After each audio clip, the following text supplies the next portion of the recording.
What is machine learning? Machine learning is the subfield of computer science that consists of programs that have the ability to learn without being explicitly programmed. Modern-day artificial intelligence is mostly the result of machine learning. Machine learning has been around since the 1950s when Alan Turing proposed a learning machine. You probably interact with machine learning every day. Examples include email managers that detect spam email, programs that can recognize images, autonomous cars, Go tournaments involving computers, language translation, online advertising, and, what the focus of this video is going to be, handwriting recognition. Specifically, the recognition of handwritten digits. The human visual system is an amazing marvel of hundreds of millions of years of evolution. Recognizing these digits is easy. 504192. Even children just a couple of years old can recognize these digits. Nevertheless, when writing a program to recognize them, what seems so easy for us suddenly becomes extremely difficult. How do you program a computer to see that a 9 has a loop on the top and a vertical stroke to the right? This is where machine learning comes into play. We will solve the problem of recognizing handwritten digits using a technique borrowed from statistics called softmax regression. However, before we begin, let's familiarize ourselves with the dataset we'll be working with. The digits you see here are part of a dataset from the Modified National Institute of Standards and Technology database of handwritten digits, otherwise known as the MNIST database. The MNIST database is a culmination of about 70,000 digits gathered from American Census Bureau employees and American high school students.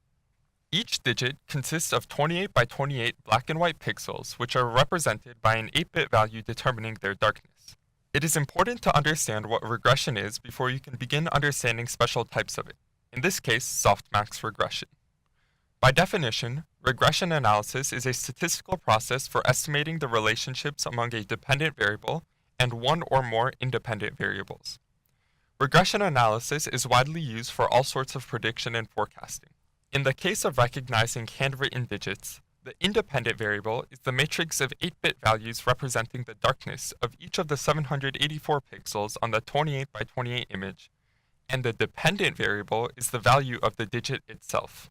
Because the dependent variable can only be the integers 0 through 9, it can be said that the dependent variable is categorical, that each value from 0 to 9 is a category representing the given independent variables. Softmax regression, otherwise known by the fancier name of multinomial logistic regression, is a regression model that fits our needs perfectly. It predicts the possibilities of the different possible outcomes of a dependent variable that is categorical, which in our case is the value of the handwritten digit. Other applications of softmax regression include figuring out which candidate a person will vote for given a particular demographic characteristic, or which blood type a person has given the results of various diagnostic tests. Softmax regression has two steps. First, add up the evidence of an input being in certain classes, then convert the evidence into distinct probabilities. So really, we only need to figure out how to do two things. Calculate the evidence whether a given input is a 0, or 1, or 2, all the way through 9, and then convert this evidence into a probability distribution. To calculate the evidence for each case, we'll use a biologically inspired subset of machine learning known as an artificial neural network. As the name implies, an artificial neural network is a network of artificial neurons somewhat similar to the neurons in a biological brain. An artificial neuron is a mathematical function that receives one or more inputs and sums them to produce an output. For those of you familiar with biological neurons, the inputs of this artificial neuron represent the dendrites of a real one, and its output represents the axon. An artificial neuron is described by this function. Notice that before all the inputs are added together, each one is multiplied by a value called the weight. This allows the neuron to control the importance of each input by increasing the weight of the more important inputs. The variable b is called the bias and is similar to the weights, except that it affects every input equally. So how are we going to use artificial neurons to calculate that a certain input is of a specific category? Remember that a handwritten digit is a 28 by 28 matrix of 784 values, where each value represents the darkness of the pixel. We'll take each pixel, x sub 1 through x sub 784, and input the values into 10 separate artificial neurons. Each neuron will have a different set of weights, therefore the outputs of each neuron will be different. The output of each of these 10 neurons is the evidence that a given input is of each case. The first neuron will sum the evidence that an input is 0, the second, a 1, the third, a 2, etc. However, the beauty in this model lies in figuring out what the set of weights are for each neuron. We'll get back to this in a moment. Now that we have a way for calculating the evidence for each case an input may be, we have to be able to convert the evidence to a probability distribution. This is actually easier than it sounds. A probability distribution, in our case, is just a set of 10 values that add up to 1, where each value represents the probability that an input is a certain case. This can be called a hypothesis. We already have a set of 10 values, the evidences for each case, but they don't add up to 1 yet. This is easy to fix. We'll just divide each value by the sum of all 10 values. This is known as normalization. However, before we normalize the values, we'll exponentiate each value. This makes it that no hypothesis has a negative or 0 probability.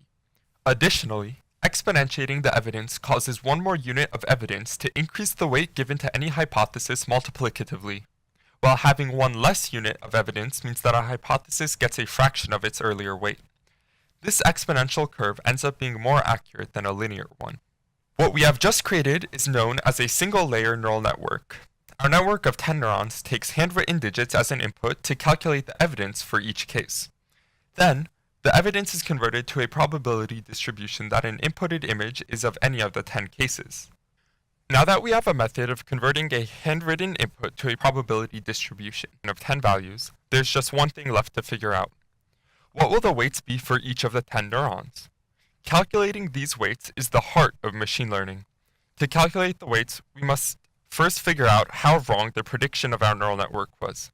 We do this by comparing the output probability distribution to the true distribution. The true distribution consists of 9 zeros and 1 1, which represents that the input digit is 100% a specific category. The comparison is done by multiplying each case of the true distribution by the log of our hypothesis and summing them all up and multiplying by -1. This ends up just being the negative log of the hypothesis of the correct case. This comparison function, known as the cross-entropy error function, comes from information theory.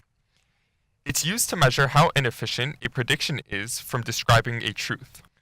After finding the error in the neural network's prediction using the cross-entropy function, the weights of all the neurons have to be adjusted to minimize this error. This is done using a technique known as backpropagation, which basically undoes all the steps that calculated the final prediction to figure out which weights need to be adjusted. The backpropagation algorithm is combined with a gradient descent optimization algorithm, which figures out how much to adjust the weights found by backpropagation. The explanation for how this works is slightly outside the scope of this video. Altogether, this method of calculating the weights of the neurons is called stochastic gradient descent. Stochastic because it is done in very small iterative increments, and gradient descent because the weights are modeled as a gradient with respect to the error function. Thus, minimizing the error is done by descending to the lowest point on the gradient. The process of calculating the weights of the artificial neurons is known as training the neural network. This is a very computationally intensive task that many supercomputers today are designed to do. After training, this is what the weight maps of each neuron look like. Red means more negative weights, and blue means more positive. You can see how the weights kind of outline the digits. Anything that would be inside the loop of a 0 would subtract evidence from that case, while the area around the loop adds evidence to that case. Here, you can see 2 digits that I drew on my computer and inputted into this artificial neural network. It correctly recognized both of them. In the end, this model of recognizing handwritten digits has a success rate of about 92%. However, with a couple of relatively simple changes, it can be easily improved to 97%. For example, by passing the 784 pixels to each neuron, we effectively remove the two-dimensional relationship between the pixels. If we were to input pixels in groups of 3 by 3 squares, some of that two-dimensional relationship would remain. This type of neural network is called a convolutional neural network. Nowadays, handwritten digit classification is used at banks. The best commercial neural networks are used to process checks. This video provides a brief glimpse into the field that is machine learning. If you are interested in learning more, there are tons of learning resources all over the web. Just search up machine learning and you'll find everything you need.